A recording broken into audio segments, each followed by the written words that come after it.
Hello students, welcome to EduSide. This is Reena Hansa. Students, ਅੱਜ ਅਸੀਂ banking and financial services ਦੇ ਪਹਿਲੇ paper elements of banking and bookkeeping ਵਿੱਚ topic reserve bank ਬਾਰੇ ਪੜਾਂਗੇ। Before starting about RBI, let's discuss the meaning of central bank. Central bank ਯਾਨੀ ਕਿ ਕੇਂਦਰੀ ਬੈਂਕ। ਕੇਂਦਰੀ ਬੈਂਕ ਦੇਸ਼ ਦਾ ਉੱਚਤਮ ਬੈਂਕ ਹੈ ਜੋ ਦੇਸ਼ ਦੀ ਸਮੁੱਚੀ ਮੌਦਰਿਕ ਅਤੇ ਬੈਂਕਿੰਗ ਪ੍ਰਣਾਲੀ ਨੂੰ ਨਿਯੰਤਰਿਤ ਕਰਦਾ ਹੈ। ਇਹ ਬੈਂਕ ਨੋਟ ਛਾਪਦਾ ਹੈ, ਸਰਕਾਰ ਦੇ ਬੈਂਕ ਦਾ ਕਾਰਜ ਕਰਦਾ ਹੈ, ਦੇਸ਼ ਵਿੱਚ ਮੁਦਰਾ ਦੀ ਪੂਰਤੀ ਨੂੰ ਨਿਯੰਤਰਿਤ ਕਰਦਾ ਹੈ। ਕੇਂਦਰੀ ਬੈਂਕ ਕਿਸੇ ਵੀ ਕੰਟਰੀ ਦਾ ਐਪੈਕਸ ਬੈਂਕ ਹੁੰਦਾ ਹੈ, ਯਾਨੀ ਕਿ ਟੌਪ ਮੋਸਟ ਸਭ ਤੋਂ ਉੱਤੇ ਵਾਲਾ ਬੈਂਕ ਹੁੰਦਾ ਹੈ। ਠੀਕ ਹੈ ਬੇਟਾ, ਇਹ ਦੇਸ਼ ਦੀ ਮੌਦਰਿਕ ਅਤੇ ਜਿੰਨਾ ਵੀ ਉਸਦਾ ਬੈਂਕਿੰਗ ਸਿਸਟਮ ਹੈ ਉਸ ਨੂੰ ਨਿਯੰਤਰਿਤ ਕਰਦਾ ਹੈ, ਕੰਟਰੋਲ ਕਰਦਾ ਹੈ। ਇਹ ਉਹ ਬੈਂਕ ਹੈ ਜਿਹੜਾ ਕਿ ਨੋਟ ਛਾਪਦਾ ਹੈ। ਠੀਕ ਹੈ, ਕਿ ਨੋਟ ਜਿੰਨੀ ਵੀ ਕਿਸੇ ਕੰਟਰੀ ਦੀ ਕਰੰਸੀ ਹੁੰਦੀ ਹੈ ਉਹ ਉਸਦਾ ਸੈਂਟਰਲ ਬੈਂਕ ਯਾਨੀ ਕੇਂਦਰੀ ਬੈਂਕ ਹੀ ਛਾਪਦਾ ਹੈ। ਇਹ ਸਰਕਾਰ ਦੇ ਬੈਂਕ ਵਜੋਂ ਵੀ ਕੰਮ ਕਰਦਾ ਹੈ। ਦੇਸ਼ ਵਿੱਚ ਮੁਦਰਾ ਦੀ ਪੂਰਤੀ ਹੋਈ ਕਿ ਜਿਹੜੀ ਫਲੋ ਆਫ ਮਨੀ ਦਾ ਮਨੀ ਫਲੋ ਹੈ ਇਹ ਉਸ ਨੂੰ ਵੀ ਕੰਟਰੋਲ ਕਰਦਾ ਹੈ। ਅਤੇ ਭਾਰਤ ਦਾ ਜਿਹੜਾ ਕੇਂਦਰੀ ਬੈਂਕ ਹੈ ਬੇਟਾ, ਇਹ ਹੈ ਰਿਜ਼ਰਵ ਬੈਂਕ ਆਫ ਇੰਡੀਆ, ਯਾਨੀ ਜਿਸ ਨੂੰ ਅਸੀਂ RBI ਵੀ ਕਹਿੰਦੇ ਹਨ। ਇਨ ਸ਼ੋਰਟ ਜੇ ਆਪਾਂ ਡੈਫੀਨੇਸ਼ਨ ਲਈਏ ਤਾਂ ਡੈਫੀਨੇਸ਼ਨ ਵਿੱਚ ਇਹ ਹੈ ਕਿ ਕੇਂਦਰੀ ਬੈਂਕ ਦੇਸ਼ ਦੀ ਕੁੱਲ ਬੈਂਕਿੰਗ ਪ੍ਰਣਾਲੀ ਨੂੰ ਨਿਯੰਤਰਿਤ ਕਰਨ ਦੀ ਜ਼ਿੰਮੇਵਾਰੀ ਨਿਭਾਉਣ ਵਾਲੀ ਸਰਵਉੱਚ ਸੰਸਥਾ ਹੈ। ਇਸ ਦੇ ਵਿਕਾਸ ਦੀ ਪ੍ਰਕਿਰਿਆ ਦੀ ਜ਼ਿੰਮੇਵਾਰੀ ਵੀ ਹੁੰਦੀ ਹੈ। ਮੈਨੂੰ ਤੁਸੀਂ ਕਿ ਜਿਹੜਾ ਕੇਂਦਰੀ ਬੈਂਕ ਹੁੰਦਾ ਹੈ ਇਹਦਾ ਕੰਮ ਸਿਰਫ ਕੰਟਰੋਲ ਕਰਨਾ ਨਹੀਂ ਹੁੰਦਾ, ਨਿਯੰਤਰਿਤ ਕਰਨਾ ਨਹੀਂ ਹੁੰਦਾ, ਬਲਕਿ ਇਹ ਵਿਕਾਸ ਦਾ ਕੰਮ ਵੀ ਕਰਦਾ ਹੈ। ਵਿਕਾਸ ਕਿਸ ਦਾ? ਬੈਂਕਿੰਗ ਸੈਕਟਰ ਦਾ, ਇਕਨੋਮੀ ਦਾ, ਇਹ ਉਸ ਦੇ ਲਈ ਵੀ ਕੰਮ ਕਰਦਾ ਹੈ।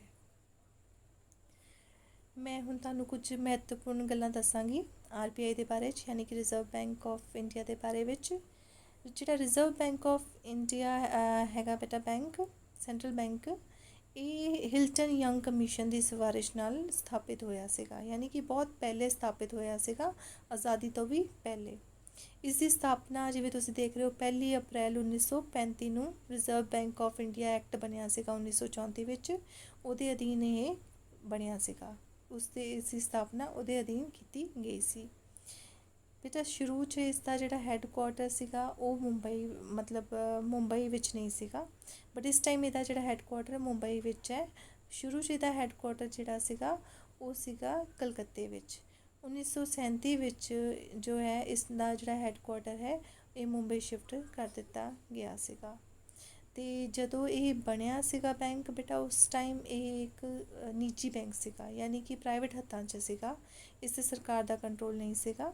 ਅਤੇ 1949 ਵਿੱਚ ਇਸ ਦਾ ਰਾਸ਼ਟਰੀਕਰਨ ਕਰ ਦਿੱਤਾ ਗਿਆ ਸੀਗਾ। ਅਤੇ ਰਾਸ਼ਟਰੀਕਰਨ ਕਰਨ ਤੋਂ ਬਾਅਦ ਇਸ ਦੇ ਉੱਤੇ ਭਾਰਤ ਸਰਕਾਰ ਦਾ ਸਵਾਮਿਤਵ ਹੋ ਗਿਆ ਸੀਗਾ, ਅਤੇ ਫਿਰ ਇਹ ਉਸ ਦੇ ਹੀ ਪ੍ਰਬੰਧ ਦੇ ਅਧੀਨ ਕਰ ਦਿੱਤਾ ਗਿਆ ਸੀਗਾ, ਯਾਨੀ ਕਿ ਉਸ ਤੋਂ ਪਹਿਲੇ ਇੱਕ ਨਿੱਜੀ ਸੰਸਥਾ ਦੇ ਤੌਰ 'ਤੇ ਕੰਮ ਕਰ ਰਿਹਾ ਸੀਗਾ। ਅਤੇ 1949 ਵਿੱਚ ਇਸ ਦਾ ਨੈਸ਼ਨਲਾਈਜੇਸ਼ਨ ਹੋ ਗਈ ਸੀ ਤਾਂ ਇਹ ਇੱਕ ਸਰਕਾਰ ਦੇ ਸਵਾਮਿਤਵ ਦੇ ਅੰਦਰ ਆ ਗਿਆ ਸੀਗਾ। ਇਸ ਦੇ ਜਿਹੜੇ ਪਹਿਲੇ ਗਵਰਨਰ ਸੀਗੇ, ਜਿਵੇਂ ਤੁਹਾਨੂੰ ਪਤਾ ਹੈ ਕਿ ਆਜ਼ਾਦੀ ਤੋਂ ਪਹਿਲਾਂ ਹੀ ਬਣਿਆ ਸੀਗਾ, ਅਤੇ ਇਸ ਦੇ ਜਿਹੜੇ ਪਹਿਲੇ ਗਵਰਨਰ ਸੀਗੇ ਉਹ ਸੀਗੇ ਸਰ ਉਸਬੋਰਨ ਏ ਸਮਿਥ। ਅਤੇ ਜਿਹੜੇ ਪਹਿਲੇ ਭਾਰਤੀ ਗਵਰਨਰ ਰਹੇ ਨੇ ਇਹਦੇ ਉਹ ਸੀਗੇ CD ਦੇਸ਼ਮੁਖ, ਚਿੰਤਾਮਨ D ਦੇਸ਼ਮੁਖ ਸੀਗੇ। ਠੀਕ ਹੈ ਬੇਟਾ, ਅਤੇ ਹੁਣ ਅਸੀਂ ਇਹਦੀ ਸਟਰਕਚਰ ਦੀ ਗੱਲ ਕਰੀਏ ਕਿ ਕਿਵੇਂ ਇਹ ਕੰਮ ਕਰਦਾ ਹੈ। ਦੇਖੋ ਬੇਟਾ, ਇਹਦੇ ਵਿੱਚ ਸਭ ਤੋਂ ਉੱਤੇ ਦੀ ਪੋਸਟ ਜਿਹੜੀ ਹੁੰਦੀ ਹੈ ਉਹ ਗਵਰਨਰ ਦੀ ਹੁੰਦੀ ਹੈ। ਇੱਕ ਗਵਰਨਰ ਹੁੰਦਾ ਹੈ ਇਸ ਦਾ, ਉਸ ਦੇ ਅੰਡਰ ਜਿਹੜੇ ਹੈ ਇਸ ਦੇ ਡਿਪਟੀ ਗਵਰਨਰਸ ਹੁੰਦੇ ਹੈ 4 ਹੁੰਦੇ, ਜਿਹਨਾਂ ਦੀ ਗਿਣਤੀ 4 ਹੁੰਦੀ ਹੈ। ਇੱਕ ਮੇਨ ਗਵਰਨਰ ਹੁੰਦਾ ਹੈ, ਉਸ ਦੇ ਅੰਦਰ 4 ਡਿਪਟੀ ਗਵਰਨਰ ਕੰਮ ਕਰਦੇ ਹਨ। ਇਸ ਟਾਈਮ ਜੋ ਬੇਟਾ ਇਸ RBI ਦੇ ਜਿਹੜੇ ਗਵਰਨਰ ਹੈ ਜਿਹੜੇ ਕਾਰਜ ਕਰ ਰਹੇ ਨੇ ਉਹ ਹੈ ਸ਼ਕਤੀਕਾਂਤਾ ਦਾਸ। ਅਤੇ ਇਹਨਾਂ ਦੇ ਅੰਡਰ ਜਿਹੜੇ ਹੈ 4 ਜਿਵੇਂ ਮੈਂ ਤੁਹਾਨੂੰ ਦੱਸਿਆ ਕਿ 4 ਡਿਪਟੀ ਗਵਰਨਰਸ ਹੁੰਦੇ ਹਨ, ਅਤੇ 4 ਡਿਪਟੀ ਗਵਰਨਰਸ ਜਿਹੜੇ ਨੇ ਉਹ ਹਨ MK Jain, MD Patra, NS Viswanathan, BP ਕਨੂੰਗੋ। ਇਹ 4 ਜਿਹੜੇ ਨੇ ਉਹ ਡਿਪਟੀ ਗਵਰਨਰ ਵਜੋਂ ਆਪਣਾ ਕਾਰਜ ਕਰ ਰਹੇ ਹਨ। ਠੀਕ ਹੈ ਬੇਟਾ, ਭਾਰਤ ਇੱਕ ਤੇਜ਼ੀ ਨਾਲ ਵੱਧ ਰਹੀ ਅਰਥ ਵਿਵਸਥਾ, ਤੁਹਾਨੂੰ ਵੀ ਪਤਾ ਹੈ ਬਹੁਤ ਤੇਜ਼ੀ ਨਾਲ ਵੱਧ ਰਹੀ ਹੈ। ਤੇ ਇਹਦੇ ਵਿੱਚ ਕੀ ਹੈ ਕਿ ਗਲੋਬਲ ਇਨਵੈਸਟਮੈਂਟ ਦਾ ਹੱਬ ਵੀ ਭਾਰਤ ਇੱਕ ਬਣ ਗਿਆ ਹੈ ਕਿ ਲੋਕ ਇੱਥੇ ਬਹੁਤ ਇਨਵੈਸਟਮੈਂਟ ਕਰ ਰਹੇ ਹੈ ਬਿਕੋਜ਼ ਇੰਡੀਆ ਵਿੱਚ ਅਪੋਰਚੁਨਿਟੀਜ਼ ਬਹੁਤ ਜ਼ਿਆਦਾ ਹੈ। ਤੇ RBI ਜਿਹੜਾ ਹੈ ਇਹ ਬਹੁਤ ਹੀ ਪੁਰਾਣੀਆਂ ਸੰਸਥਾਵਾਂ ਵਿੱਚੋਂ ਇੱਕ ਹੈ ਜਿਸ ਦਾ ਇਸ ਦੀ ਅਰਥ ਵਿਵਸਥਾ ਵਿੱਚ ਜੋ ਹੈ ਭਾਰਤੀ ਅਰਥ ਵਿਵਸਥਾ ਵਿੱਚ ਬਹੁਤ ਅਹਿਮ ਯੋਗਦਾਨ ਹੈ।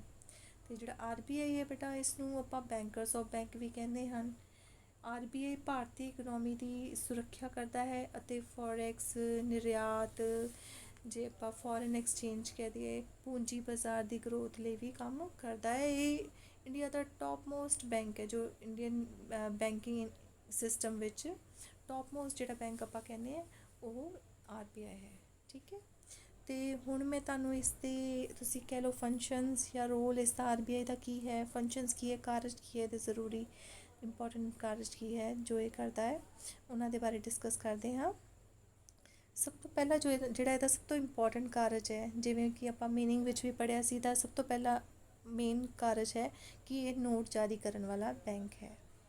ਨੋਟ ਜਾਰੀ ਕਰਨ ਵਾਲਾ ਬੈਂਕ ਯਾਨੀ ਕਿ ਇਹ ਨੋਟ ਛਾਪਦਾ ਵੀ ਹੈ ਤੇ ਜਾਰੀ ਵੀ ਕਰਦਾ, ਇਸ਼ੂ ਵੀ ਕਰਦਾ ਹੈ।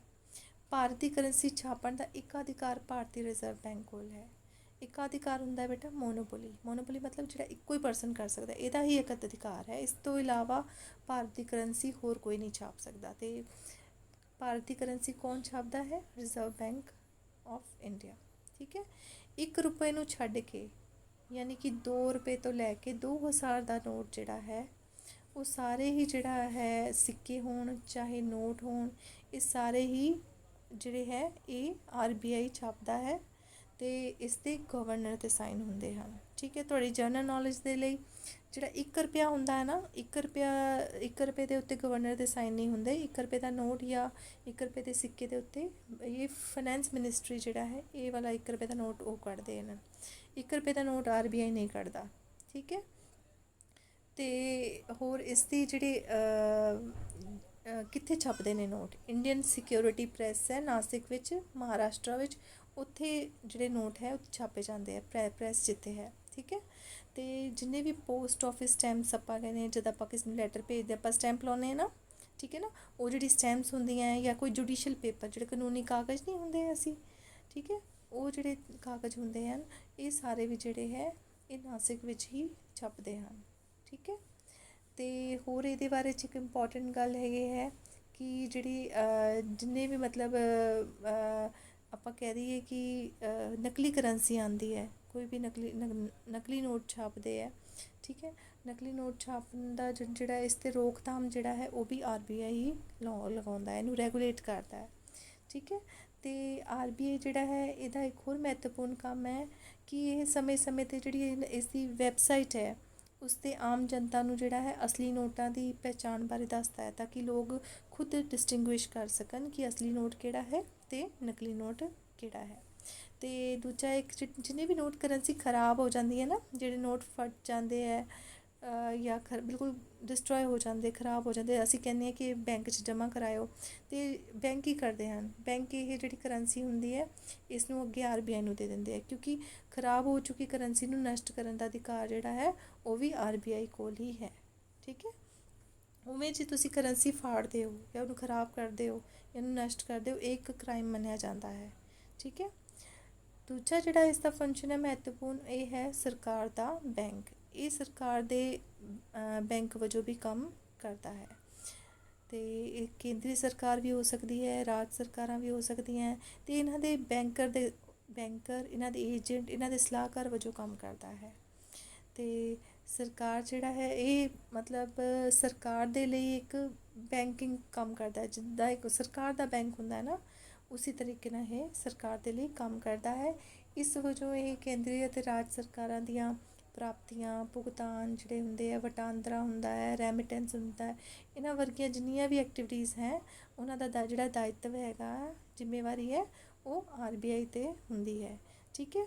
ਤੇ ਇਹ ਸਰਕਾਰ ਨੂੰ ਆਰਥਿਕ ਅਤੇ ਮੁਦਰਾ ਨੀਤੀ ਸੰਬੰਧੀ ਮੁੱਦਿਆਂ 'ਤੇ ਮਹੱਤਵਪੂਰਨ ਸਲਾਹ ਵੀ ਦਿੰਦਾ ਹੈ। ਹੁਣ ਮੁਦਰਾ ਆਰਥਿਕ ਹੁੰਦੀ ਹੈ ਕੋਈ ਵੀ ਇਕਨੋਮੀ ਦੇ ਰਿਲੇਟਿਡ ਮੈਟਰ ਅਰਥ ਵਿਵਸਥਾ ਦੇ ਰਿਲੇਟਿਡ ਕੋਈ ਮੁੱਦਾ ਹੈ ਉਸ 'ਤੇ ਜਾਂ ਮੁਦਰਾ ਨੀਤੀ ਆਪਾਂ ਕਹਿੰਦੇ ਮੁਦਰਾ ਨੀਤੀ ਹੈ। ਮੁਦਰਾ ਨੀਤੀ ਕੀ ਹੁੰਦੀ ਹੈ?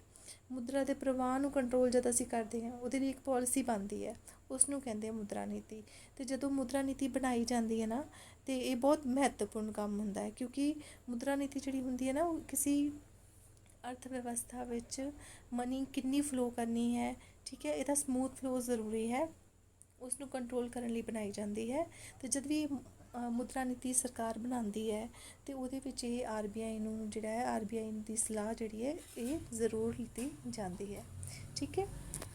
ਅਤੇ ਇਸ ਦਾ ਥਰਡ ਪੁਆਇੰਟ ਜਿਹੜਾ ਹੈ ਉਹ ਹੈ ਬੈਂਕਾਂ ਦਾ ਬੈਂਕ। ਇਹ ਵੀ ਆਪਾਂ ਡਿਸਕਸ ਕਰ ਚੁੱਕੇ ਹਾਂ ਕਿ ਬੈਂਕਾਂ ਦਾ ਬੈਂਕ ਹੈ, ਠੀਕ ਹੈ। ਜਿੱਦਾਂ RBI ਜਿੰਨੇ ਵੀ ਅਨੁਸੂਚਿਤ ਬੈਂਕ ਜਿਹੜੇ ਹੈ, ਉਹ ਉਹਨਾਂ ਦੇ ਜਿੰਨੇ ਵੀ ਬੈਂਕਾਂ ਦੇ ਖਾਤੇ ਹੈ ਉਹ RBI ਕੋਲ ਹੈ, ਰਿਜ਼ਰਵ ਬੈਂਕ ਆਫ ਇੰਡੀਆ ਕੋਲ ਹੈ, ਠੀਕ ਹੈ।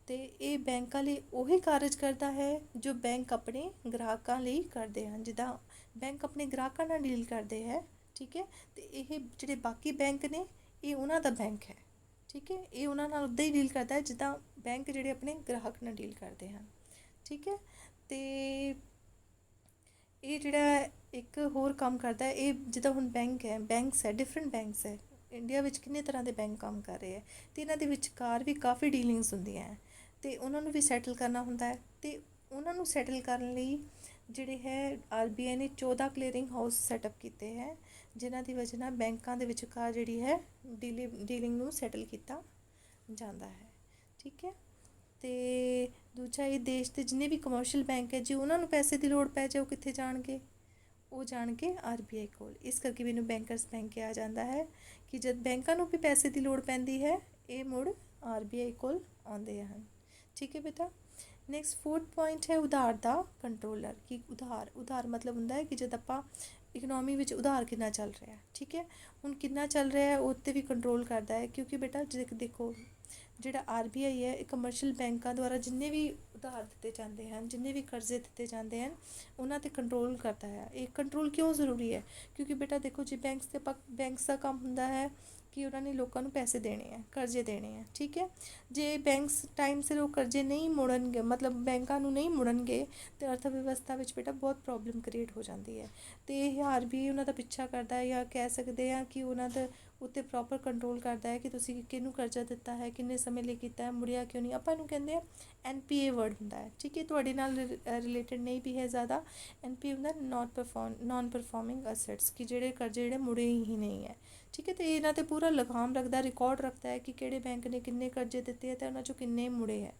ਅਤੇ ਇਸ ਕਰਕੇ ਕਰਜ਼ਿਆਂ 'ਤੇ ਕੰਟਰੋਲ ਪੂਰਾ ਰੱਖਦਾ ਹੈ, ਅਤੇ ਇਸ ਕਰਕੇ ਇਹਨੂੰ ਉਧਾਰ ਦਾ ਕੰਟਰੋਲਰ ਕਿਹਾ ਜਾਂਦਾ ਹੈ। ਇਹ ਅਰਥ ਵਿਵਸਥਾ ਵਿੱਚ ਮੁਦਰਾ ਦੇ ਵਾਧੂ ਪ੍ਰਵਾਹ ਨੂੰ ਨਿਯੰਤਰਿਤ ਰੱਖਦਾ ਹੈ। ਤੁਹਾਨੂੰ ਵੀ ਪਤਾ ਹੈ ਕਿ ਅਰਥ ਵਿਵਸਥਾ 'ਚ ਬੇਟਾ ਜੋ ਵੀ ਇਕਨੋਮੀ ਹੈ, ਭਾਵੇਂ ਕਿਸੇ ਵੀ ਕੰਟਰੀ ਦੀ ਹੈ, ਉਹਦੇ ਵਿੱਚ ਜਿਹੜੀ ਮੁਦਰਾ ਹੈ ਉਨੀ ਹੀ ਹੋਣੀ ਚਾਹੀਦੀ ਹੈ। ਇੱਕ ਲੈਵਲ ਹੁੰਦਾ ਉਹਦਾ, ਇੱਕ ਤੁਸੀਂ ਕਹੋ ਕਿ ਪੈਮਾਨਾ ਹੁੰਦਾ ਕਿ ਇੰਨੀ ਮੁਦਰਾ ਹੀ ਇਕਨੋਮੀ ਵਿੱਚ ਫਲੋ ਹੋਣੀ ਚਾਹੀਦੀ ਹੈ, ਉਸ ਤੋਂ ਜ਼ਿਆਦਾ ਨਹੀਂ, ਠੀਕ ਹੈ। ਉਹ ਤੋਂ ਜ਼ਿਆਦਾ ਹੁਣ ਜਦ ਮੁਦਰਾ ਦੇ ਪ੍ਰਵਾਹ ਨੂੰ ਨਿਯੰਤਰਣ ਰੱਖਣ ਲਈ ਉਹ ਕੀ ਕਰਦਾ ਹੈ, RBI ਕਰਜ਼ ਲੈਣਾ ਸਸਤਾ ਜਾਂ ਮਹਿੰਗਾ ਕਰਦਾ ਹੈ। ਜਦ ਮਾਰਕੀਟ ਵਿੱਚ ਪੈਸਾ ਬਹੁਤ ਜ਼ਿਆਦਾ ਹੈ, ਠੀਕ ਹੈ, ਫਿਰ RBI ਕੀ ਕਰਦਾ ਹੈ, ਕਰਜ਼ ਲੈਣਾ ਮਹਿੰਗਾ ਕਰ ਦਿੰਦਾ ਹੈ। ਉਹ ਜਿਹੜੀ ਹੈ ਫਲੋ ਜਿਹੜਾ ਹੈ ਉਹਨੂੰ ਸਮੂਥ ਕਰਨ ਲਈ ਉਸ ਨੂੰ ਕੀ ਕਰਦਾ ਹੈ, ਉਹ ਕਰਜ਼ ਲੈਣਾ ਮਹਿੰਗਾ ਕਰਦਾ, ਯਾਨੀ ਰੇਟ ਜਿਹੜੇ ਹੈ ਕਰਜ਼ ਦੇ ਉਹ ਵਧਾ ਦਿੰਦਾ ਆ। ਜਦ ਮਾਰਕੀਟ ਵਿੱਚ ਮੁਦਰਾ ਦਾ ਫਲੋ ਮੁਦਰਾ ਘੱਟ ਹੈ, ਲੋਕਾਂ ਨੂੰ ਲੋਨ ਦਿੱਤੇ ਜਾਣੇ ਚਾਹੀਦੇ, ਕਿਉਂਕਿ ਮੁਦਰਾ ਘੱਟ ਹੈ ਅਤੇ ਹੁਣ ਮੁਦਰਾ ਦਾ ਫਲੋ ਕਰਨਾ ਹੈ, ਫਿਰ ਉਹ ਕੀ ਕਰਦਾ ਹੈ, ਉਹ ਕਰਜ਼ ਲੈਣਾ ਸਸਤਾ ਕਰ ਦਿੰਦਾ ਹੈ, ਯਾਨੀ ਰੇਟ ਜਿਹੜੇ ਹੈ ਉਹ ਡਾਊਨ ਕਰ ਦਿੰਦਾ ਹੈ, ਠੀਕ ਹੈ। ਅਤੇ ਇਹਦੇ ਕੋਲ ਬਹੁਤ ਇਸ ਤਰੀਕੇ ਦੇ ਔਜ਼ਾਰ ਹੈ ਜਿਸ ਦੇ ਦੁਆਰਾ ਇਹ ਮੁਦਰਾ ਦੇ ਫਲੋ ਨੂੰ ਕੰਟਰੋਲ ਕਰਦਾ ਹੈ, ਠੀਕ ਹੈ। ਫਿਫਥ ਪੁਆਇੰਟ ਬੇਟਾ ਜਿਹੜਾ ਹੈ ਉਹ ਹੈ ਵਿਦੇਸ਼ੀ ਮੁਦਰਾ ਕੋਸ਼ ਦਾ ਸਰਪ੍ਰਸਤ। ਅਤੇ ਜਿਹੜਾ ਵਿਦੇਸ਼ੀ ਮੁਦਰਾ ਹੈ ਇਸ ਦੀ ਦਰ ਨੂੰ ਸਥਿਰ ਰੱਖਣ ਲਈ RBI ਵਿਦੇਸ਼ੀ ਮੁਦਰਾ ਖਰੀਦਦਾ ਹੈ ਅਤੇ ਵੇਚਦਾ ਹੈ, ਠੀਕ ਹੈ। ਜਦੋਂ ਅਰਥ ਵਿਵਸਥਾ ਵਿੱਚ ਵਿਦੇਸ਼ੀ ਮੁਦਰਾ ਦੀ ਪੂਰਤੀ ਜਦ ਘੱਟ ਜਾਂਦੀ ਹੈ, ਜਦੋਂ ਵਿਦੇਸ਼ੀ ਮੁਦਰਾ ਮਾਰਕੀਟ ਵਿੱਚ ਇਕਨੋਮੀ ਵਿੱਚ ਘੱਟ ਹੋ ਜਾਂਦੀ ਹੈ, ਅਤੇ RBI ਕੀ ਕਰਦਾ ਹੈ, ਜਿੰਨੀ ਵੀ ਇਹਦੇ ਕੋਲ ਵਿਦੇਸ਼ੀ ਮੁਦਰਾ ਹੁੰਦੀ ਹੈ ਨਾ ਉਸਨੂੰ ਇਹ ਵੇਚ ਦਿੰਦਾ ਹੈ, ਠੀਕ ਹੈ। ਜਦੋਂ ਪੂਰਤੀ ਵੱਧ ਜਾਂਦੀ ਹੈ, ਜਦ ਮਾਰਕੀਟ 'ਚ ਇੱਕ ਫੋਰਨ ਕਰੰਸੀ ਜਿਹੜੀ ਹੈ ਉਹ ਜ਼ਿਆਦਾ ਹੋ ਜਾਂਦੀ ਹੈ, ਠੀਕ ਹੈ, ਫਿਰ ਇਹ RBI ਕੀ ਕਰਦਾ ਹੈ, ਉਸ ਵਿਦੇਸ਼ੀ ਮੁਦਰਾ ਨੂੰ ਖਰੀਦ ਲੈਂਦਾ ਹੈ, ਠੀਕ ਹੈ। ਅਤੇ ਇਹਦੇ ਨਾਲ ਇਹ ਕੀ ਕਰਦਾ ਹੈ, ਵਿਦੇਸ਼ੀ ਮੁਦਰਾ 'ਤੇ ਕੰਟਰੋਲ ਰੱਖਦਾ ਹੈ। ਤੇ ਨਾਲ ਹੀ RBI ਤੋਂ ਬਿਨਾਂ ਪੁੱਛੇ, ਉਸ ਦੀ ਬਿਨਾਂ ਆਗਿਆ ਦੇ ਕੋਈ ਵੀ ਜਿਹੜਾ ਵਪਾਰਕ ਬੈਂਕ ਹੈ, ਕੋਈ ਵੀ ਕਮਰਸ਼ੀਅਲ ਬੈਂਕ ਹੈ, ਉਹ ਵਿਦੇਸ਼ੀ ਮੁਦਰਾ ਦਾ ਲੈਣ ਦੇਣ ਜਿਹੜਾ ਹੈ ਉਹ ਨਹੀਂ ਕਰ ਸਕਦਾ। ਠੀਕ ਹੈ, ਉਸਨੂੰ ਇਸ ਦੇ ਵਿਦੇਸ਼ੀ ਮੁਦਰਾ ਵਿੱਚ ਲੈਣ ਦੇਣ ਕਰਨ ਲਈ ਜਾਂ ਵਿਦੇਸ਼ੀ ਮੁਦਰਾ ਦੇ ਨਾਲ ਕੋਈ ਵੀ ਡੀਲਿੰਗ ਕਰਨ ਦੇ ਲਈ ਉਸਨੂੰ RBI ਦੀ ਇਜਾਜ਼ਤ ਲੈਣੀ ਪਏਗੀ। 6 ਪੁਆਇੰਟ ਬੇਟਾ ਹੈ ਬੈਂਕਾਂ ਦਾ ਰੈਗੂਲੇਟਰ ਅਤੇ ਪਰਮਿਟ ਜਾਰੀ ਕਰਤਾ। RBI ਜਿਹੜਾ ਹੈ, RBI ਦੇਸ਼ ਵਿੱਚ ਕੰਮ ਕਰ ਰਹੇ ਜਿੰਨੇ ਵੀ ਬੈਂਕ ਇੰਡੀਆ ਵਿੱਚ ਕੰਮ ਕਰ ਰਹੇ ਹੈ, ਉਹਨਾਂ ਦੇ ਜਿੰਨੇ ਵੀ ਨਿਯਮ ਨਿਰਧਾਰਿਤ ਕਰਦਾ ਹੈ ਉਹ ਕੌਣ ਹੈ? RBI ਕਰਦਾ ਹੈ। ਠੀਕ ਹੈ, ਇਹ ਸਾਰੇ ਬੈਂਕਾਂ ਲਈ ਨਿਯਮ ਨਿਰਧਾਰਿਤ ਕਰਦਾ ਹੈ ਅਤੇ ਇਹ ਬੈਂਕਾਂ ਦੇ ਕੰਮਕਾਜ ਨੂੰ ਨਿਯੰਤਰਿਤ ਕਰਦਾ ਹੈ। ਹੁਣ ਨਿਯਮ ਤਾਂ ਹੀ ਨਿਰਧਾਰਿਤ ਕੀਤੇ ਜਾਂਦੇ ਤਾਂ ਕਿ ਉਹਨਾਂ 'ਤੇ ਕੰਟਰੋਲ ਰੱਖਿਆ ਜਾਏ, ਪੈਰੀਮੀਟਰ ਬਣਾਏ ਜਾਂਦੇ ਆ ਕਿ ਬੈਂਕ ਕਿਵੇਂ ਕੰਮ ਕਰਨ। ਹੁਣ ਜਦ ਪੈਰੀਮੀਟਰਸ ਬਣਾਏ ਜਾਂਦੇ ਆ ਫਿਰ ਬੈਂਕ ਉਹਦੇ ਅਕੋਰਡਿੰਗਲੀ ਹੀ ਕੰਮ ਕਰਦੇ ਆ, ਤਾਂ ਇਹਨਾਂ ਨੂੰ ਯਾਨੀ ਕਿ ਨਿਯਮ ਬਣਾਏ ਜਾਂਦੇ ਆ ਤਾਂ ਕਿ ਇਹਨਾਂ 'ਤੇ ਨਿਯੰਤਰਣ ਰੱਖਿਆ ਜਾਏ। ਨਿਯਮ ਕੌਣ ਬਣਾਉਂਦਾ ਹੈ? ਨਿਯਮ ਬਣਾਉਂਦਾ ਹੈ ਸਾਡਾ ਸੈਂਟਰਲ ਬੈਂਕ ਯਾਨੀ ਕਿ RBI। ਠੀਕ ਹੈ, ਅਤੇ ਬੈਂਕਿੰਗ ਰੈਗੂਲੇਸ਼ਨ ਐਕਟ ਦੀ ਧਾਰਾ 22 ਦੇ ਅਨੁਸਾਰ ਇੱਕ ਬੈਂਕ ਉਦੋਂ ਤੱਕ ਕੰਮ ਸ਼ੁਰੂ ਨਹੀਂ ਕਰ ਸਕਦਾ ਜਦੋਂ ਤੱਕ ਉਹ RBI ਤੋਂ ਇਜਾਜ਼ਤ ਨਹੀਂ ਲੈ ਲੈਂਦਾ, ਯਾਨੀ ਲਾਇਸੈਂਸ। ਇਜਾਜ਼ਤ ਕੀ ਹੁੰਦੀ? ਉਹਦੀ ਲਾਇਸੈਂਸ ਜਿੱਦਾਂ ਮਿਲ ਜਾਂਦਾ ਨਾ ਉਹਨਾਂ ਨੂੰ, ਅਤੇ ਉਹ ਪ੍ਰਾਪਤ ਨਹੀਂ ਕਰ ਲੈਂਦਾ। ਠੀਕ ਹੈ, ਅਤੇ ਜਿਹੜਾ ਲਾਇਸੈਂਸ ਗ੍ਰਾਂਟ ਕਰਨ ਦਾ ਬੈਂਕਸ ਨੂੰ ਉਹ ਕਿਹਦੇ ਕੋਲ ਹੈ?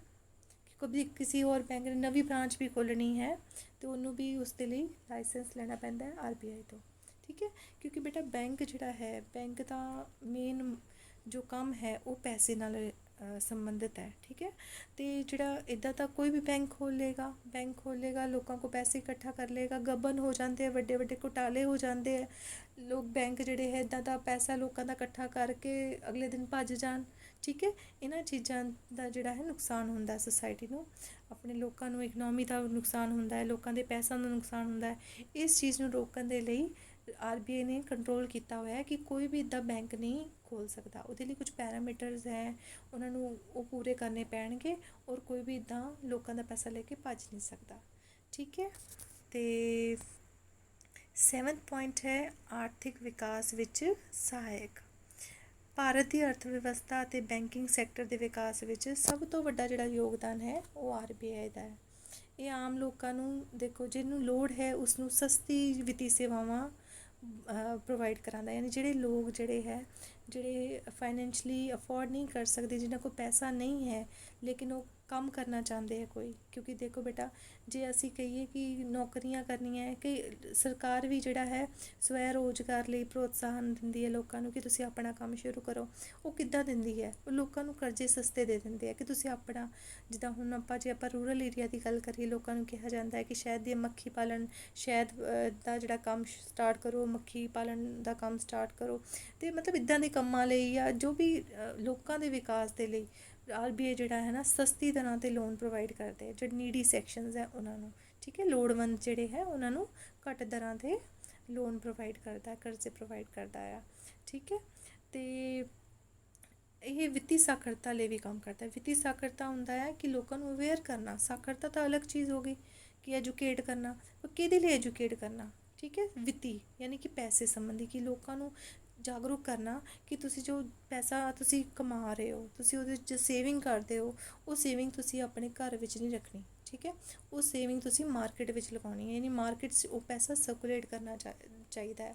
ਲੋਕਾਂ ਨੂੰ ਅਵੇਅਰ ਕਰਨਾ ਕਿ ਤੁਸੀਂ ਜੇ ਪੈਸੇ ਕਿਤੇ ਕੰਪਨੀ 'ਚ ਨਹੀਂ ਲਾ ਸਕਦੇ, ਇਨਵੈਸਟ ਨਹੀਂ ਕਰ ਸਕਦੇ, ਤੁਸੀਂ ਐਟਲੀਸਟ ਉਹਨੂੰ ਬੈਂਕ 'ਚ ਜਮ੍ਹਾਂ ਕਰਾ ਲਓ। ਤੁਹਾਡੇ ਹਿਸਾਬ ਦੇ ਨਾਲ ਉਹ ਪੈਸਾ ਜਿਹੜਾ ਹੈ ਉਹ ਬੈਂਕ ਇਨਵੈਸਟ ਕਰਦਾ, ਫਿਰ ਅੱਗੇ ਤੁਹਾਡਾ ਪੈਸਾ ਸੁਰੱਖਿਅਤ ਰਹੇਗਾ। ਅਤੇ ਲੋਕਾਂ ਨੂੰ ਇਸ ਚੀਜ਼ ਨੂੰ ਅਵੇਅਰ ਕਰਦਾ ਹੈ ਕਿ ਵਿੱਤੀ ਸੁਰੱਖਿਆ ਹੋਣੀ ਚਾਹੀਦੀ ਹੈ, ਤੁਹਾਡੀ ਫਾਈਨੈਂਸ਼ਲੀ ਜਿਹੜੀ ਹੈ ਤੁਹਾਡੇ ਵਿੱਚ ਸਾਖਰਤਾ ਹੋਣੀ ਚਾਹੀਦੀ ਹੈ ਕਿ ਤੁਸੀਂ ਪੈਸਾ ਜਿਹੜਾ ਹੈ ਘਰੇ ਨਹੀਂ ਰੱਖਣਾ, ਇਸ ਨੂੰ ਅੱਗੇ ਜਾ ਕੇ ਬੈਂਕ 'ਚ ਜਮ੍ਹਾਂ ਕਰਾਓ ਜਾਂ ਇਨਵੈਸਟ ਕਰੋ। ਠੀਕ ਹੈ, ਇਸ ਨੂੰ ਕਹਿੰਦੇ ਵਿੱਤੀ ਸਾਖਰਤਾ। ਅਤੇ ਇਹ ਲਾਭ ਦੀ ਦ੍ਰਿਸ਼ਟੀ ਨਾਲ ਕੰਮ ਨਹੀਂ ਕਰਦਾ ਬੇਟਾ, ਇਹ ਇੱਕ ਸਰਕਾਰੀ ਸੰਸਥਾ ਹੈ ਅਤੇ ਇਹ ਲਾਭ ਦੀ ਦ੍ਰਿਸ਼ਟੀ ਨਾਲ ਕੰਮ ਨਹੀਂ ਕਰਦਾ। ਇਹ ਮੁਦਰਾ ਅਤੇ ਪੂੰਜੀ ਬਾਜ਼ਾਰ ਦੇ ਵਿਕਾਸ ਲਈ ਵੀ ਕੰਮ ਕਰਦਾ ਹੈ ਕਿ ਪੂੰਜੀ ਬਾਜ਼ਾਰ ਹੁੰਦਾ ਜਿੱਦਾਂ ਦੇਖੋ ਬੇਟਾ, ਇਹ ਵੱਡੀ ਵੱਡੀ ਇੰਡਸਟਰੀਜ਼ ਹੈ, ਉਹਨਾਂ ਨੂੰ ਪੈਸੇ ਪ੍ਰੋਵਾਈਡ ਕਰਾਉਣੇ ਜ਼ਰੂਰੀ ਹੈ, ਕਿਉਂਕਿ ਜੇ ਕਿਸੇ ਕੰਟਰੀ ਦਾ ਉਦਯੋਗੀਕਰਨ ਹੋਏਗਾ, ਉਦਯੋਗ ਵਧਣਗੇ, ਪੈਸਾ ਆਏਗਾ ਤਾਂ ਉਦਯੋਗ ਵਧਣਗੇ। ਠੀਕ ਹੈ, ਉਦਯੋਗ ਵਧਣਗੇ ਤਾਂ ਲੋਕਾਂ ਨੂੰ ਰੋਜ਼ਗਾਰ ਮਿਲੇਗਾ, ਤੇ ਤਰੱਕੀ ਹੋਵੇਗੀ ਦੇਸ਼ ਦਾ ਵਿਕਾਸ ਹੋਵੇਗਾ। ਠੀਕ ਹੈ, ਤੇ ਉਹਦੇ ਲਈ ਵੀ ਕੰਮ ਕਰਦਾ ਹੈ ਕਿ ਲੋਕ ਜਿਹੜੀ ਵੱਡੀ ਇੰਡਸਟਰੀਜ਼ ਆ ਉਹਨਾਂ ਨੂੰ ਪੈਸਾ ਰੈਗੂਲਰ ਮਿਲਦਾ ਰਹੇ। ਠੀਕ ਹੈ, 8th and last point is ਅੰਕੜੇ ਇਕੱਠੇ ਕਰਨ ਵਿੱਚ ਸਹਾਇਕ। ਤੇ ਜਿਹੜਾ RBI ਹੈ ਇਹ ਕਈ ਕਿਸਮਾਂ ਦੇ ਅੰਕੜੇ ਇਕੱਠੇ ਕਰਦਾ ਹੈ, ਸਮੇਂ 'ਤੇ ਇਹਨਾਂ ਨੂੰ ਪ੍ਰਕਾਸ਼ਿਤ ਵੀ ਕਰਦਾ, ਯਾਨੀ ਇਹਨਾਂ ਨੂੰ ਪਬਲਿਸ਼ ਕਰਵਾਉਂਦਾ ਆ ਮੈਗਜ਼ੀਨ 'ਚ ਜਾਂ ਜਰਨਲਸ 'ਚ ਇਹਨਾਂ ਦੇ ਪਬਲਿਸ਼ਿੰਗ ਕਰਵਾਉਂਦਾ ਆ। ਕਿਹੜੇ ਅੰਕੜੇ ਕਿਸ ਨਾਲ ਸੰਬੰਧਿਤ? ਬੈਂਕਿੰਗ ਦੇ ਨਾਲ, ਕਰੰਸੀ ਦੇ ਨਾਲ, ਵਿਦੇਸ਼ੀ ਮੁਦਰਾ ਦੀ ਸਥਿਤੀ ਨਾਲ ਸੰਬੰਧਿਤ। ਇਹ ਕਈ ਤਰ੍ਹਾਂ ਦੇ ਜਿਹੜੇ ਅੰਕੜੇ ਹੈ ਉਹ ਮਤਲਬ ਜਿਹੜੇ ਹੈ ਉਹ ਇਕੱਠੇ ਕਰਦਾ ਹੈ। ਇਹ ਜਿਹੜੇ ਅੰਕੜੇ ਹੁੰਦੇ ਆ ਨਾ ਇਹ ਦੇਸ਼ ਦੇ ਵਿਕਾਸ ਦੀ ਗਤੀ ਨੂੰ ਦਰਸਾਉਂਦੇ ਹਨ ਕਿ ਦੇਸ਼ ਕਿੱਦਾਂ ਡਿਵੈਲਪਮੈਂਟ ਦੀ ਕੀ ਪੋਜੀਸ਼ਨ ਹੈ ਕੰਟਰੀ ਦੀ। ਇਹ ਅੰਕੜੇ ਜਿਹੜੇ ਕਿਸ ਕੰਮ ਆਉਂਦੇ ਹੈ? ਇਹ ਪਲੈਨਿੰਗ ਕਰਨ ਦੇ ਕੰਮ ਆਉਂਦੇ। ਇਹ ਜਿਹੜੀ ਸਰਕਾਰ ਯੋਜਨਾਵਾਂ ਬਣਾਉਂਦੀਆਂ, ਵੱਡੀਆਂ ਯੋਜਨਾਵਾਂ ਬਣਦੀਆਂ, ਇਹ ਉਸ ਵਿੱਚ ਜਿਹੜੇ ਹੈ ਕੰਮ ਆਉਂਦੇ ਹੈ। ਹੋਰ ਵੀ ਕਈ ਤਰ੍ਹਾਂ ਦੇ ਮਹੱਤਵਪੂਰਨ ਜਿਹੜੇ ਫੈਸਲੇ ਹੈ ਉਹ ਕਿੱਦਾਂ ਲਿੱਤੇ ਜਾਂਦੇ ਹੈ? ਉਹ ਇਹਨਾਂ ਅੰਕੜਿਆਂ ਦੇ ਬੇਸਿਸ 'ਤੇ ਹੀ ਲਿੱਤੇ ਜਾਂਦੇ ਹੈ, ਜੋ ਕਿ RBI ਜਿਹੜਾ ਹੈ ਪ੍ਰਕਾਸ਼ਿਤ ਕਰਵਾਉਂਦਾ ਹੈ, ਇਕੱਠਾ ਕਰਦਾ ਹੈ ਅਤੇ ਪ੍ਰਕਾਸ਼ਿਤ ਕਰਵਾਉਂਦਾ ਹੈ। ਕੁੱਲ ਮਿਲਾ ਕੇ ਕੇਂਦਰੀ ਬੈਂਕ ਦੇਸ਼ ਦੇ ਵਿਕਾਸ ਵਿੱਚ ਯੋਗਦਾਨ ਪਾਉਣ ਵਾਲਾ ਸਭ ਤੋਂ ਵੱਡਾ ਬੈਂਕ ਹੈ। ਹੋਪ ਤੁਹਾਨੂੰ RBI ਬਾਰੇ ਕਾਫੀ ਕੁਝ ਜਾਣਕਾਰੀ ਮਿਲੀ ਹੋਵੇਗੀ। ਇਸ ਵੀਡੀਓ ਨੂੰ ਦੇਖਣ ਲਈ ਬਹੁਤ ਧੰਨਵਾਦ। ਓਕੇ।